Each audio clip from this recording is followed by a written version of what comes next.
Connor has a question for you, Rap. Yeah, Rap Sheet. Obviously, the 49ers have lost a lot of people. We just mentioned Debo getting traded to the Commanders, and then yesterday, I believe, all their players combined, they earned $276 million elsewhere in different spots around the league. And, now it's kind of being in question what's going on over there. Is a Brock Purdy massive contract, is that something that's coming soon? Is that the reason why they're kind of letting all these guys go? And then when it comes to the Bosa situation, it was reported that Joey Bosa got an offer from San Fran and Miami for around $10 million. Is that kind of the expectation? He's going to one of those two places.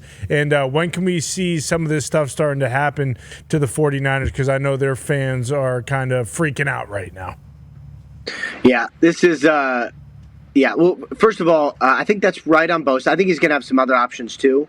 But I think those teams are definitely in the mix. That makes the number makes sense, and joining his brother to me also makes sense. But so two things. One, I was looking at the list. Jalen Moore is. I would guarantee that 98% of NFL fans have never heard of Jalen Moore. Yes, we didn't yesterday. We didn't yesterday. You did not. Yeah. When it got signed, we were like, okay, Jalen Moore. All right. Nice. Right. Yeah. So he was the guy who filled in for Trent Williams for like 7 games over the last however many years, and no one noticed him because he played really well. So, if it's the Chiefs, and obviously they've needed a left tackle, they are buying the upside. The price is for really good for players barely played, but if he's a starting left tackle, it's good for both sides.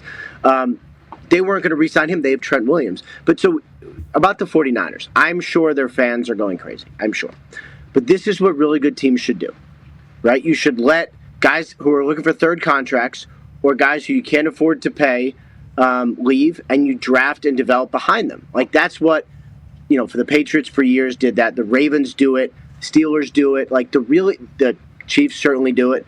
The really good teams can let their big-ticket free agents go, knowing that they have the confidence in the personnel department to draft behind it, and it doesn't get any head. I think the Ravens, I don't know that have they made a move? I don't think they made a move yet, but this is what they do. Last year, they let their whole offensive line go, it felt like, and they just replenished them in the draft, kept it rolling. That's what the good teams do. They signed Chuck Pagano.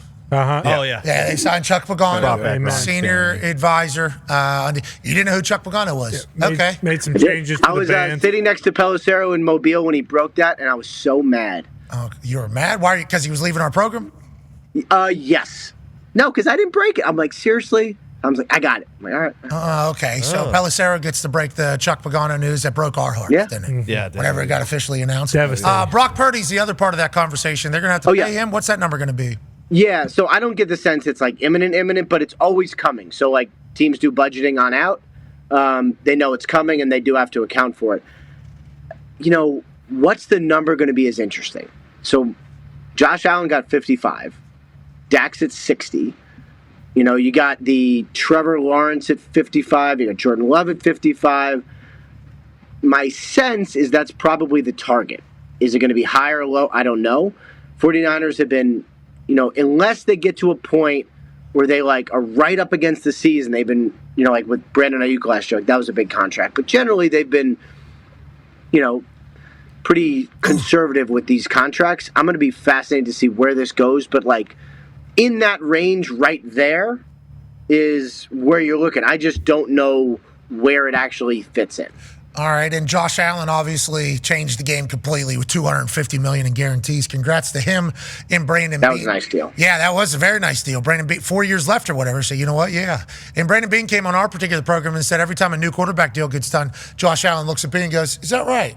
And then just kind of walks by. Great relationship, great vibes at Buffalo. They've made a lot of plays, and he is obviously incredibly wealthy. Really? Oh, really? Yeah. He said it's been happening for the last couple of years. Oh, I heard, you hear Trevor Lawrence? Could you imagine Josh? Trevor's a good player. Did you see what he did? And then Dak signs for 60. That's actually a funny bit. Yeah, I think so too. Walking into Beane's office. Good morning, Beane. Good to see you, dude. Dak Prescott. Oh, wow. All right, I'll see you, man. Just walking out of there. I think they got a great relationship, though, which is a part of the Buffalo Bills culture. And the more you hear Beane talk about Josh Allen, the more you're like, oh, what a perfect quarterback for Buffalo. Yeah. He is Buffalo, basically, at this point.